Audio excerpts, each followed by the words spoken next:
Good morning, everybody, or good evening to the people of New York African Film Festival.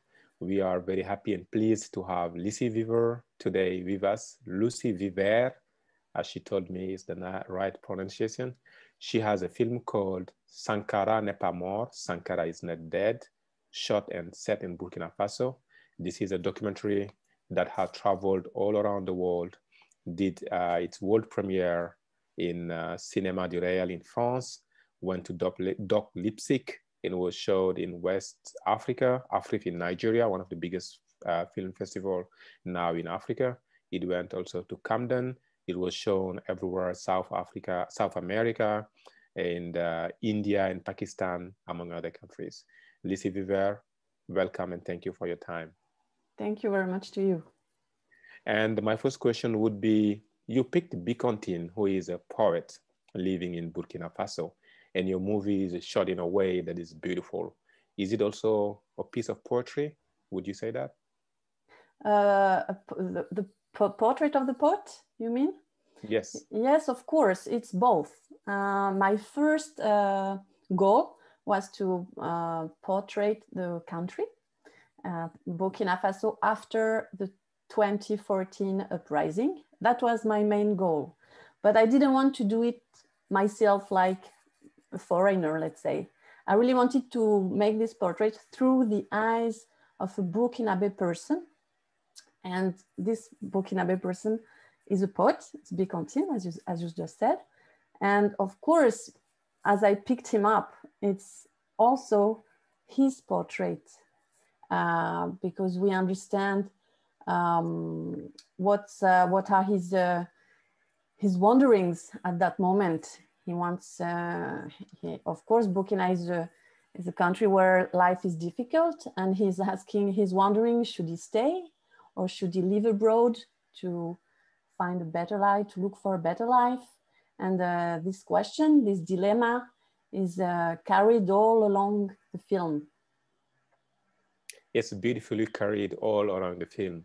And you mentioned something that is very important. You talked about the 2014 uprising in Burkina Faso. Could you tell us more about it? How did you get to know about it and what was it about? Yes, I knew the country before. So of course, when the uprising occurred, started in 2014, I immediately understood it was a major event, political event.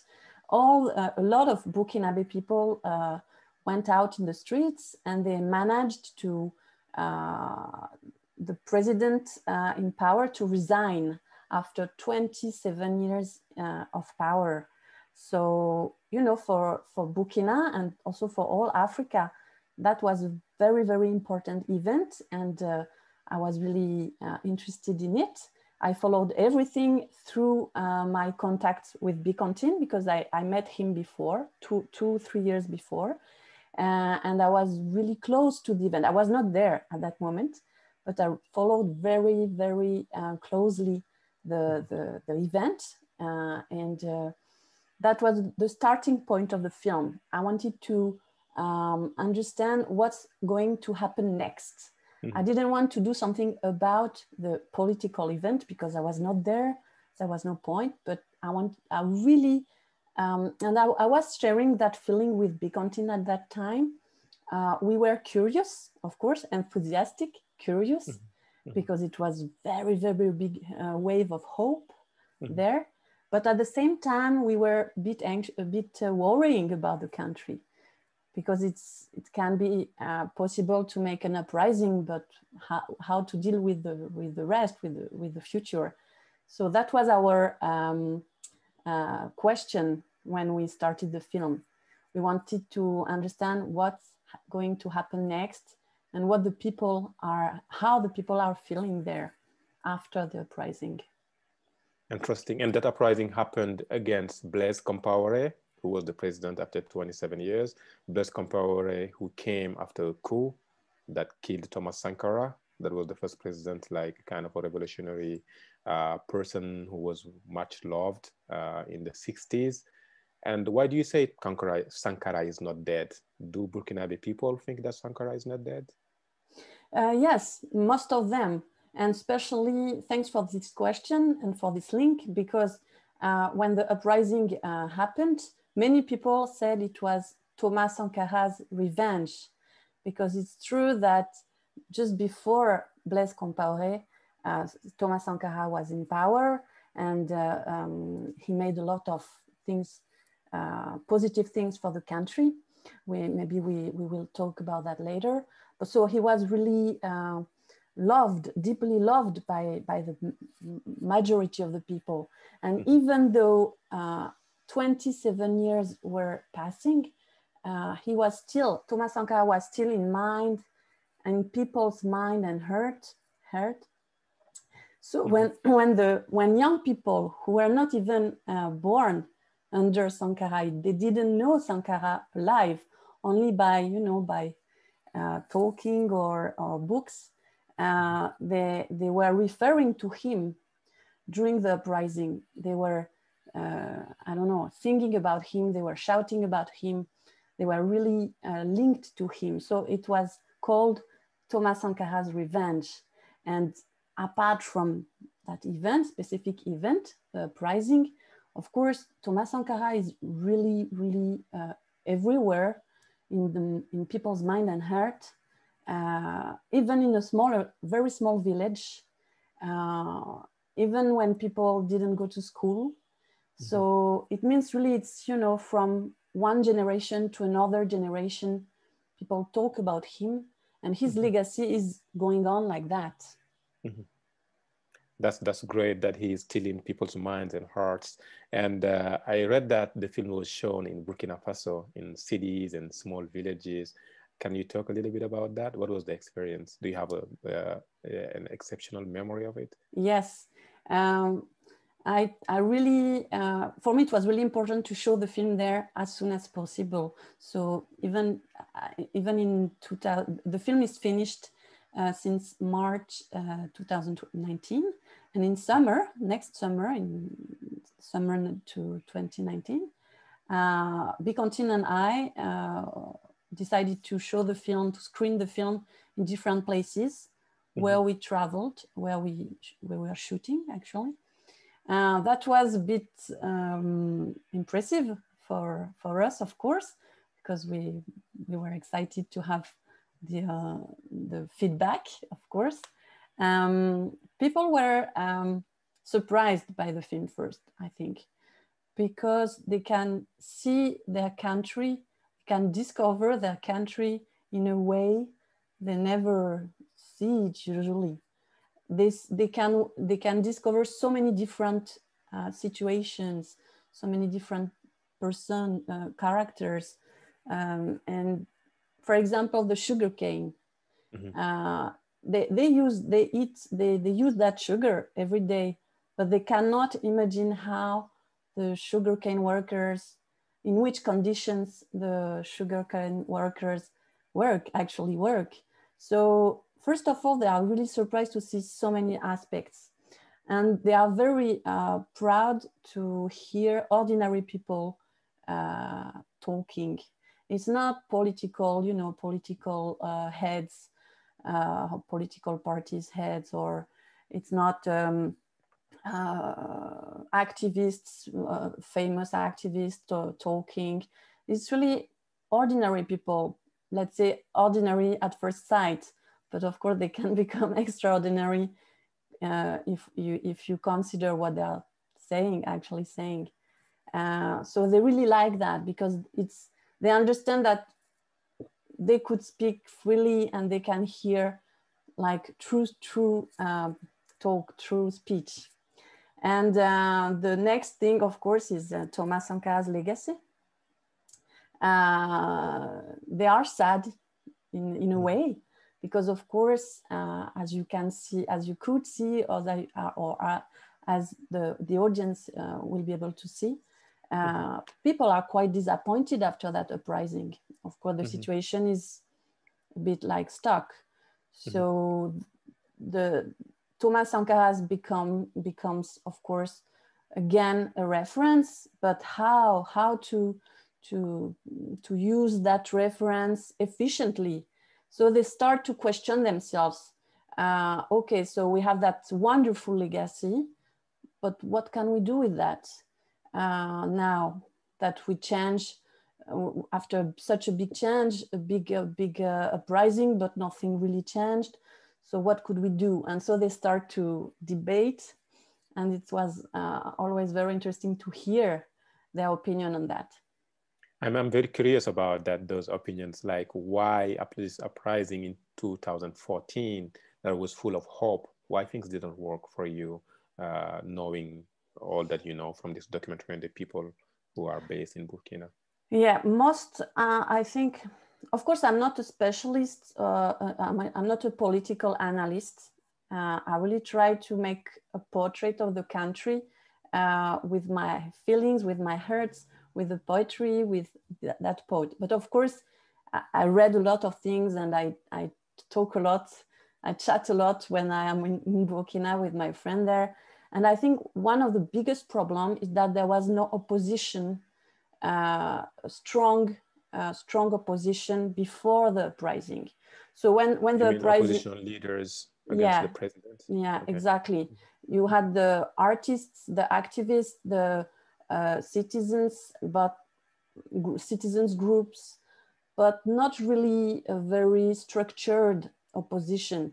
So when the election came, after one transition year, 1 year of transition, when the election came, I mean, the old parties and the old political leaders, they managed to stay in power, to keep power in another way. Of course, things are a little different, but not as much as we could hope.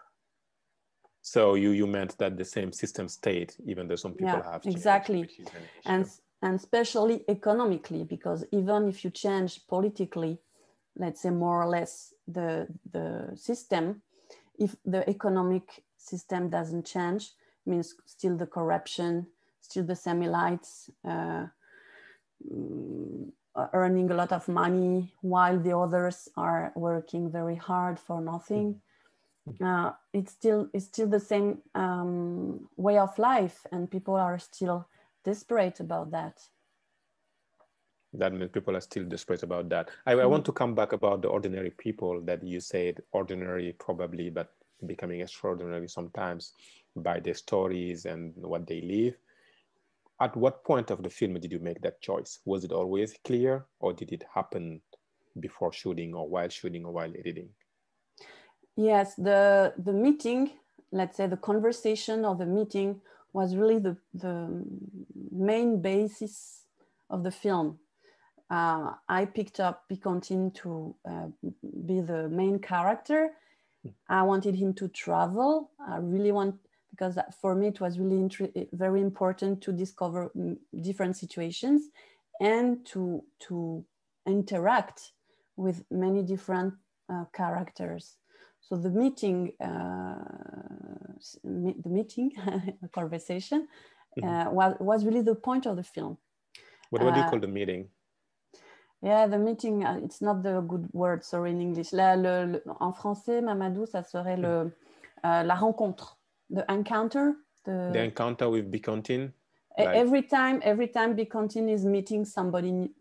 I see, yeah. I see. His encounters. Yeah, his encounters was really the point of the film, because at the same time, you discover a situation, you discover a character, and you discover Bikontine as well, because he's interacting with them, and at some point he's unveiling some part of himself. I see. So those encounters were prepared, or did they just happen by feeling? Did they happen in front of the camera, or did you say, we're going to go in this city and then we're going to meet this person? How was it? How was the process? Every time we arrive in a new village or in a new town, first of all, we take time to settle, to meet different people, to understand what's going on. We share the everyday life with villagers or with citizens. And Bikontine and I are talking, and we decide which person, which character we would like to talk to, we would like to shoot, to film. So we propose to that person, and if this person is okay, we film this encounter.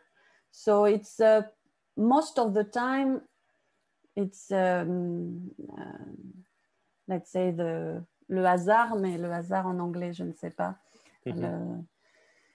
The documentary surprises, of course, the documentary gifts, because we met really wonderful persons, but at the same time, we chose those persons among a lot of different persons.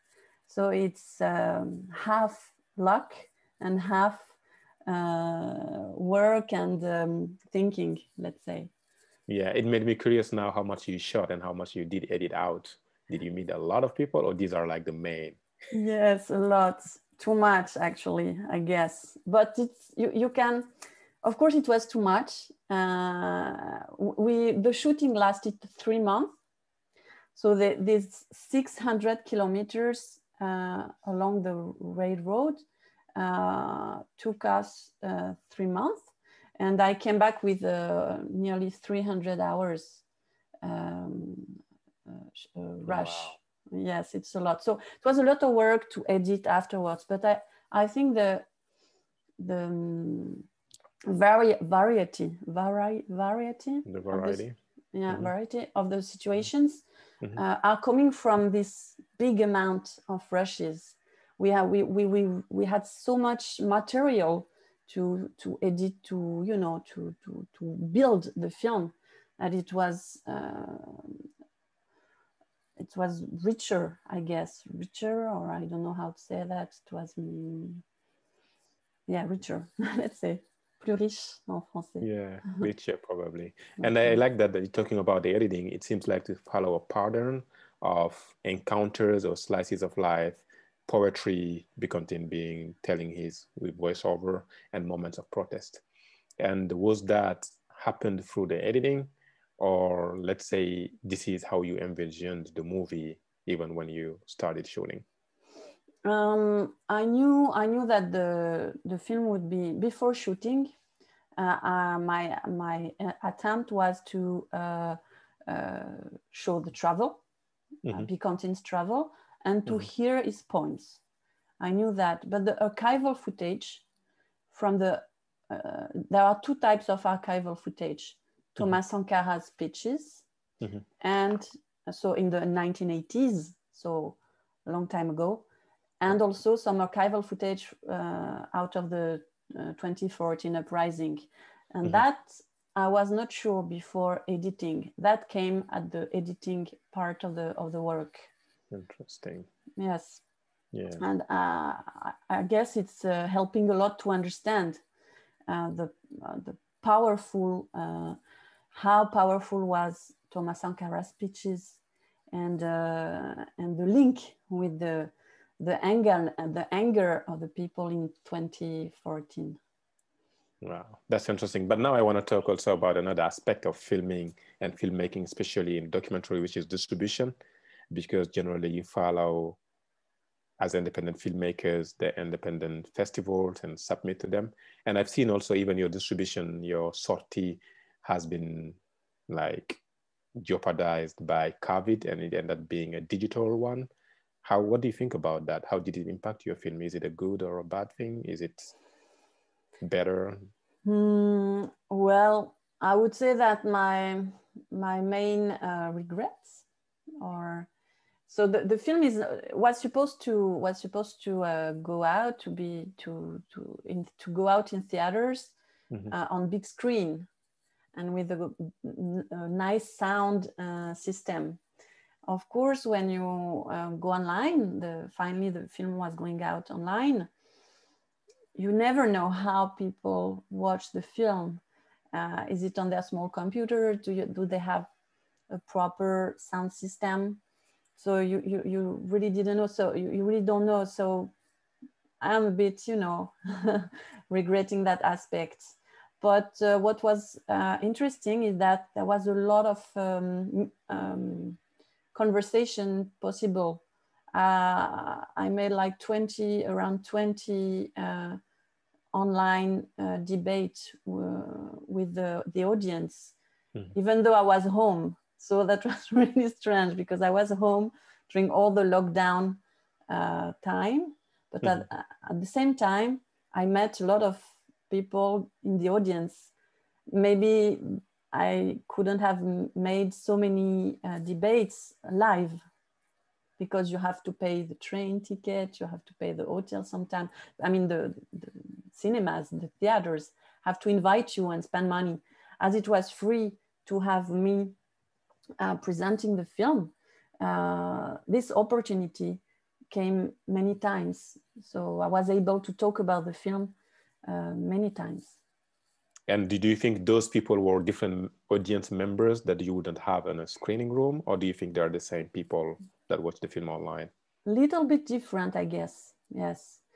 Because in France, as you might not know, maybe you, Mamadou, but maybe not American audience, it's mainly older people, let's say, for documentary, for creative documentary. Let's say that most of the audience are old. I mean, let's say white-haired. We call it white-haired, and then white-haired. And I guess that by going online, the audience might have been a bit younger. And also talking about the audience and the screens, I am maybe just shooting in the dark here. And we see people now use screens, smaller screens all the time, especially with COVID. Do you think that filmmakers have to adapt to that means? Or do you think we just still be shooting for bigger screens and hoping that our films are going to always be released in theaters? Honestly, I have no idea. I have no idea. It's true that the platforms went stronger and stronger with the lockdown, of course. So I think we definitely have to think about this way of distributing films. Although in France, we are like a bit, we are very strongly attached to the big screen, because our history is, we have a very big link with the big screen. But as things are going, maybe the platform are another way to have another audience, to gain, to reach another audience. Yeah, because while I was watching your film, because there are so many beautiful shots, long shots. I mean, there are this moment where Bikontine is himself like playing on the railroad. I'm just thinking that would have been great if I was in a theater and watching that in a big screen. But I'm just watching it on my tiny laptop. So it would have been a different. But now I want to also come back about Bikontine. How is he doing now? He's okay, thankfully. He's still in Bobo Dioulasso in Burkina. Normally he's a conteur in French. He's giving his stories, is telling stories to children, but also to adults, of course. So it's his job. Unfortunately, with the COVID era, everything is very slow, going slower and slower there, especially cultural activities. So it's a bit difficult for him right now, but he's still in his home country.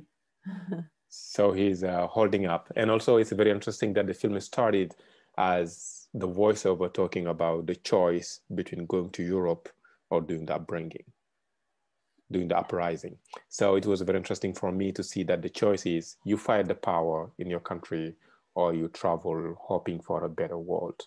Do you think the situation is still the same for the younger people in Bobo Dioulasso, in Burkina in general? Yes, I think so. Even though they really love their country, they really love Burkina. I cannot speak for all countries in Africa, of course. I can speak only about what I know. They really love their country. They really want to do something for the country. But apparently, every day or every night, or I don't know, very, very often, they think about leaving and doing something else abroad and sending money to the family. So I guess it must be very hard to live, like torn apart like this. Because there are not many opportunities now, especially with the COVID. No, and especially not with the COVID. Yes, it's true. Mm. Yeah, a lot of unemployment in Burkina. The worst thing for young people is unemployment. You don't. It's difficult to find a good job opportunity and to be happy in your professional life. Okay. And those who go to Europe, how do you know any Burkinabe in the diaspora who have seen the film? What did they say about it? Yes, they like it. I mean, Diaspora is not so different from Burkinabe in Burkina. No, maybe they are a little bit more disturbed by the fact that we see poor people. I mean, people who have a hard life. But sometimes I'm surprised because I say, but you know, it's like this. And if you want to portray Burkina, I want it to be honest. I mean, and for me, some people who meet difficulties now, they are so hopeful, full of hope. They are so much full of determination, strength, and the humor and everything that I don't even see anymore the poverty, you know. But for diaspora, sometimes I think it's hard for them to see again the country in very difficult economical situation. Okay, and also coming back to Bikontine, does he think that the hope is justified now? When you talk to him, even though it's harder, you say it with the pandemic that is happening. Sorry, I didn't get the. Does Bikontine still thinks that the hope is justified right now at this moment? Yeah, he's torn apart. It's very, it's hard. He's trying to be, to be strong and to be positive, but of course it's hard, and especially with the COVID time. Burkina has two different two different difficulties right now. It's COVID, of course, as everywhere in the world, but also the jihadist aspect with all these attacks concerning Mali,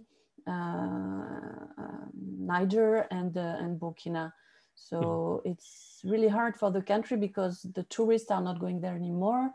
Most of them are afraid, and tourists were a part of job opportunities for young people and for culture and art. Wow, that must be very hard. I want to probably end with this question. I mean, one of the last ones probably is that we feel some kind of pride about the railroad. Like we have this scene in the cave where Bikontine was talking to this young kid who's never seen a train, but whose granddad talked to him about it. But you could say how happy they are about it. I know that one of the reasons was there was a type or a part of the tracks that were made by Sankara and his people at that time. So was it the reason that you picked the railroad, or are there any other ones? Yes, exactly. I first of all, I didn't know which kind of itinerary, which kind of way we should follow. But when I was there scouting, I heard about that. There is only one railroad in Burkina, only one. It was first built by the French during colonization, but then in the 80s, Sankara decided to make it longer, and they managed to build 100 kilometers more without any help from abroad, only by themselves. You can see some archival footage of that moment in the film. They carry the big pieces of metal by themselves. And of course, there are some Burkinabe engineers. And from one village to another village, population was mobilized to work a little bit on that construction. And they are very proud. They call it La Bataille du Rail, the rail struggle or something like that. And they are very proud about it. Everybody knows that. And what is sad is that after Thomas Sankara's assassination, the work stopped brutally. So the railroad stops brutally in the middle of the bush. And after that part, that famous part built by Burkinabe themselves, was abandoned, was closed and left abandoned, and is now ruined. So especially when I show the film, I screen the film in Burkina, the audience is really shocked and sad about that that big hope, that big utopia launched by Sankara is now, you know, derelict, completely derelict. So that was a very interesting way to tell the country, the situation of the country, because the big hope, you have this big hope coming from 2014 uprising, but now people are disappointed. And as a metaphor, you have this railroad partly built by the Burkinabe people under Sankara, but now it's abandoned. So this parallelism seemed to me interesting to make. Of course, I think it shows, it could have sound like in Ethiopia, but it also shows a lot of the power of, I mean, the willpower of a politician, of a person who had the vision. Exactly. And I think your movie is beautiful about that, showing Burkina in talking about politics, talking about democracy, about France and everyday life. I'm also want to know what's next now for Lucie. I'm writing new films. Of course, because of the COVID, it's hard to travel or hard to shoot, even in France. Some shootings are happening, but it's very difficult protocol, hard and strict protocol. So now I mainly write, and I have a documentary project, another documentary project in Burkina Faso. Yes, with another artist, but not a poet. So I'm trying to go on with that, first of all. Yeah, we wish you best of luck, and thank you again for having shared this beautiful film that is Thomas Sankara Is Not Dead. Thank you, Lucie Viver, for your time. Thank you, Mamadou. And thank you for the answers. Thank you, everybody. Yeah.